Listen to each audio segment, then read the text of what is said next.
is March 24th, 2013. I have a Snape card with my chocolate frog.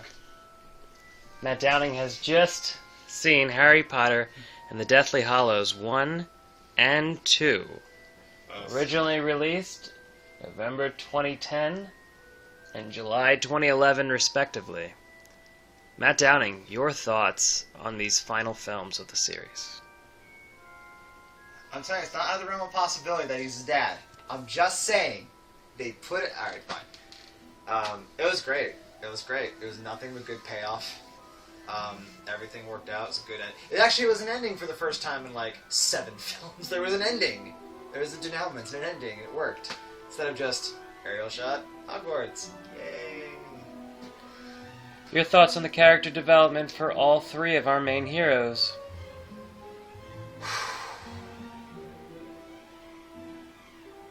Well, it was good because you had 4.5 hours to work with, so everything kind of escalated. Harry kind of felt stagnant a little bit, but again, you had 7 films to sort of go up and down with him. He just kind of had a singular focus. He was more plot oriented than he was character development. Your thoughts on Dobby? I thought they Jar Jar'd me. I really did. I was like, you're fucking kidding me when they introed him. Like, really? Really? That guy. You Jar Jar'd me. Fuck you. Thanks, Harry Potter. And then they made up for it, which is good. Instead of just Star Wars, where they just, like, chose to ignore Jar Jar Binks. They were like, no, he never existed. Nope. La la la la la la la la la.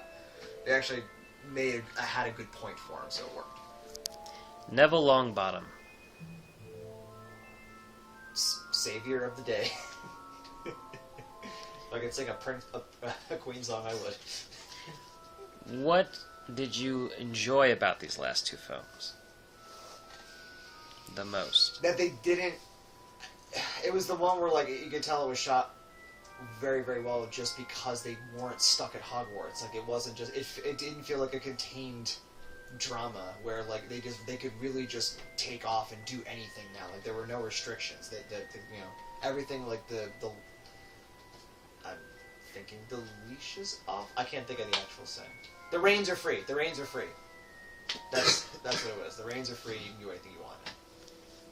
Is there something about the last 2 films that you would change or do differently?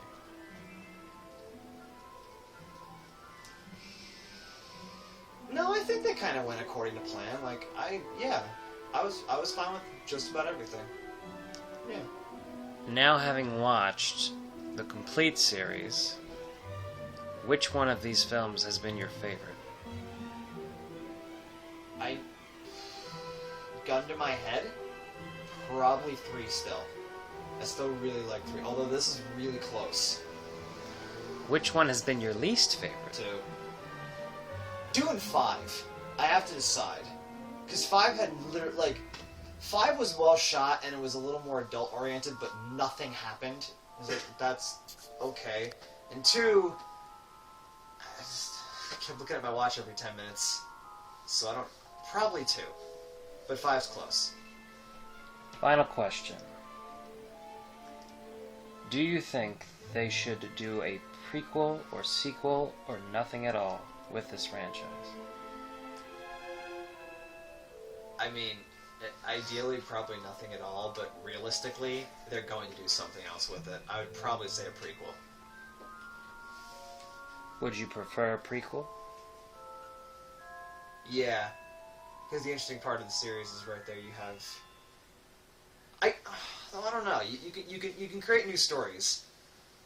You can create new stories with the sequel, but then again, like, the familiarity of the characters are there with the prequel, so you don't really have to go insane with, like, trying to create more things. You can actually just be like, oh, it's young Voldemort and young James and young people. And I kind of worked better that way, I guess, as far as, like, a quick, easy story thing, but it's more creative if you can do something with a sequel. But the easy money right now is a prequel, so do it. I lied. Final question. Have you enjoyed the Harry Potter film franchise? Oh yeah, it was fun. Very fun. I could easily see why people got sucked into it. You can easily, like going from, like, when you were a kid. So when the first one came out? 2000? I was 17. So I was Just never got into it. Just wasn't my thing. Like, I could tell. Like, but I could tell that when people were, if they were a little younger and they started into it, they read the books. Like, I can totally 100% understand why people went to it as the years went along. And, you know, it's weird. Like, this is the last movie. It never won an Academy Award. It was very. Like, it made a shit ton of money. It's weird they never awarded it. It's like really, really weird. But I definitely enjoyed that time. It was worth it.